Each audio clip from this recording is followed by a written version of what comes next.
What's up, everyone? Thanks for tuning in today. We are back at it with a special breaking news edition of Niners News.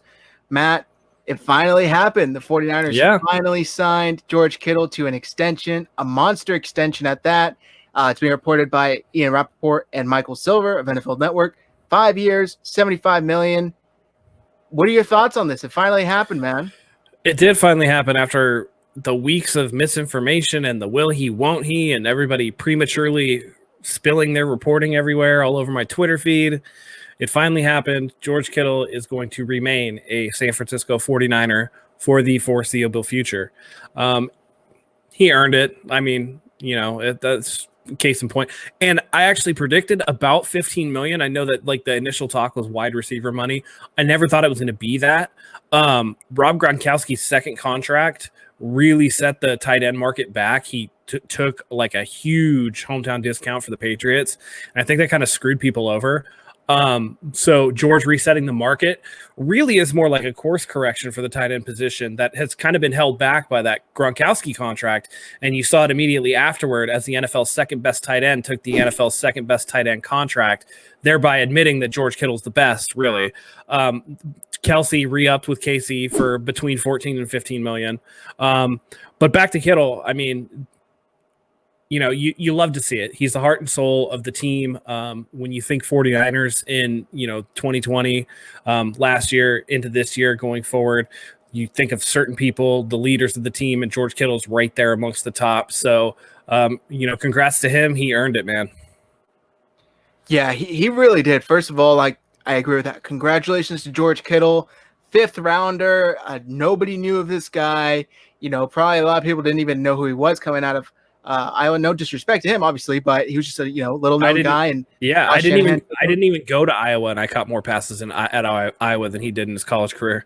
It's ridiculous, man. No, but yeah, he was. Everybody was like, "Oh, he's the blocking guy." Well, except for Doug Gottlieb, who I don't know. He doesn't think George Kittle's a blocker. He's not really a blocker. Anyway, everybody knew he was a blocker or whatever. But nobody knew that he was going to be this dynamic in the offense, and it goes beyond just a Shanahan offense. I mean, Kittle has speed, he has power, he has great hands. He's a total package. He's the best tight end I've ever seen.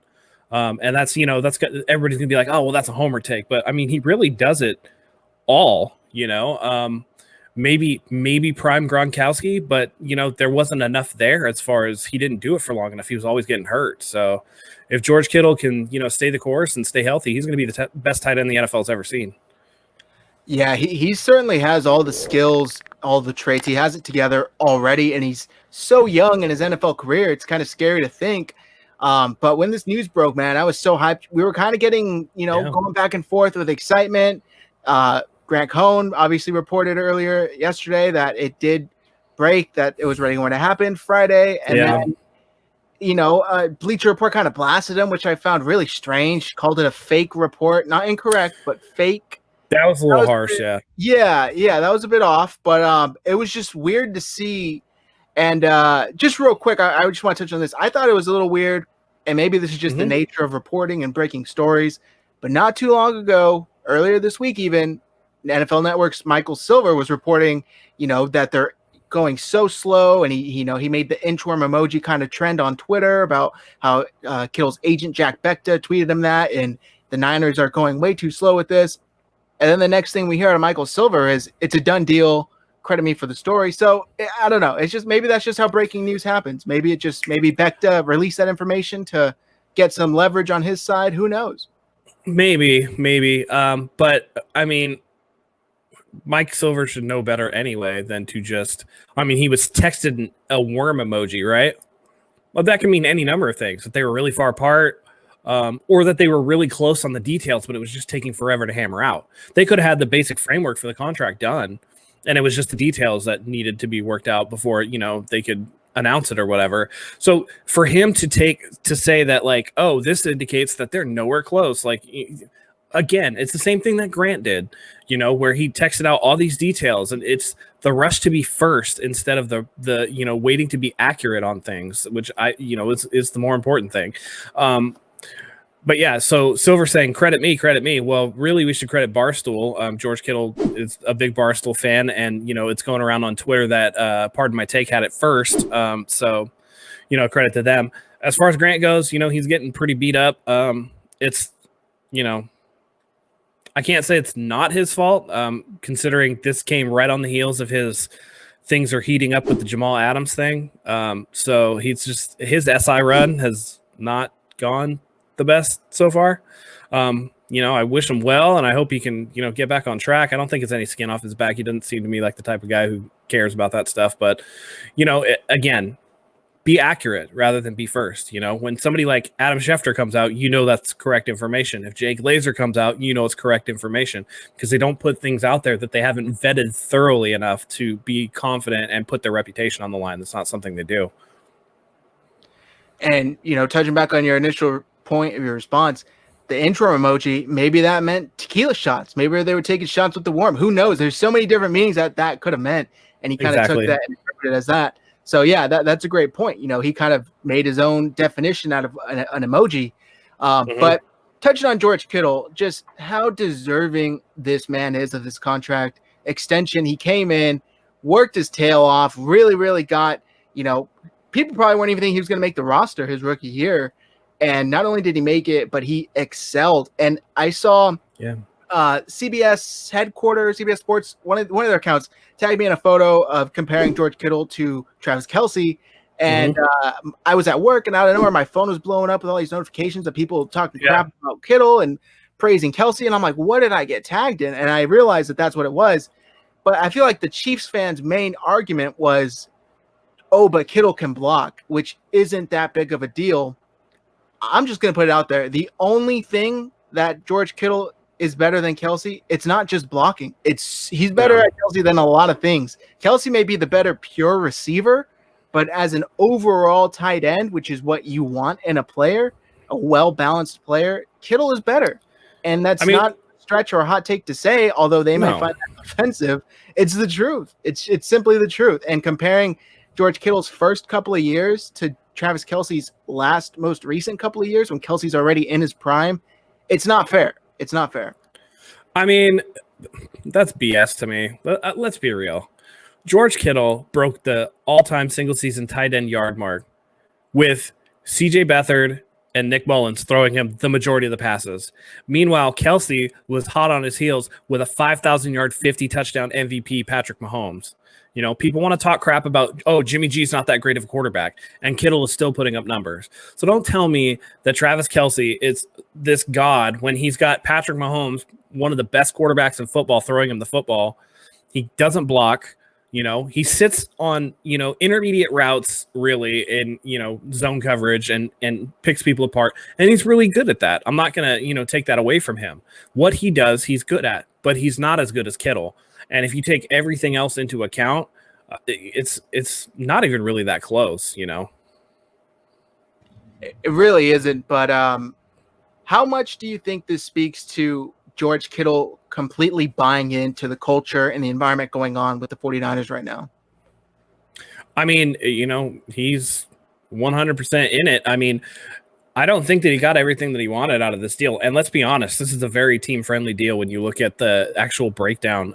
It's $575, which would be $15 million AAV if you just broke it straight up. He got $18 million for signing, $30 million fully guaranteed, $40 million guaranteed against injury. So fully guaranteed, that's less than half of this contract is fully guaranteed. And after this $18 million signing bonus, after 2020 season going into 2021, there's only $12 million in fully guaranteed money left on the deal. So Parag did it again. The regime did it again. They're just really good at structuring these team-friendly contracts that allow them flexibility. And I think really what this is he's going to get 3 years into this deal in his age 29 season, and they're going to extend him out again is probably what I'm thinking. But it does allow for them to restructure if they need to so that they can keep some key pieces. And unlike, all the Kelce lapdogs in Kansas City, I mean, you got Patrick Mahomes took $500 million or whatever it was, that astronomical contract, that funny money contract, and then they paid the defensive Chris Jones. There's a lot of Joneses in the NFL. I was thinking Chandler Jones in my head, but Chris Jones, they paid him. They just paid Kelsey. And they're very quickly going to become like the Los Angeles Rams, a very top-heavy cap team. And they're not going to be able to keep a lot of the support players that you need to maintain relevance and maintain an open Super Bowl window for the long haul. And touching on your first point there, $40 million. I was watching the Pat McAfee show over on Barstool, and he was saying how many teams can get the face of the franchise, the best player on their roster, for $40 million guaranteed. I mean, we just saw the Chargers give up. Well, that's injury guarantee. That's not even fully guaranteed. That's like that. If he doesn't get injured, I mean, that's not really guaranteed money. So it's really $30 million fully guaranteed. That $10 million, that extra $10 million in there is to guarantee against injury. But like, that's nothing. Yeah, and that drives the point even further. $30 million, and they got the face of their franchise, best player on the team, seventh best according to his peers in the whole NFL. For $30 million guaranteed. And it's no slight against George Kittle, but just like Pat McAfee was saying, that's the nature of the position that he plays. I think broken down, if he were to be paid like a receiver, I think he's behind Jarvis Landry on top paid receivers. And you could make the argument that obviously he's a better overall player than Jarvis Landry. However, he's a tight end, and he's getting paid like the best tight end in the NFL. And he blew that market up. He completely reset it. Yeah. Which was needed. Exactly. That goes back to that Rob Gronkowski contract that really screwed over tight ends for a long time. People are saying, oh, well, it's not, he wants wide receiver money. I think he just wanted to reset the tight end market so that tight ends get, because tight ends are becoming more in vogue. A lot of this RPO stuff, with a lot of the read option and stuff like that. You're seeing a lot more tight ends becoming integral parts of a passing game. You see it. I mean, Baltimore just keeps drafting tight ends and tight ends and tight ends for Lamar Jackson. He's going to have like 18 tight ends and one receiver on his team before too long. It's going to be Hollywood Brown on the outside and then all tight ends. It just goes to show how important they are. And I think that George, had a goal in mind to reset that market. He did. So his contract before the Kelsey re-upping was about 140%, 145% of what Hooper signed for.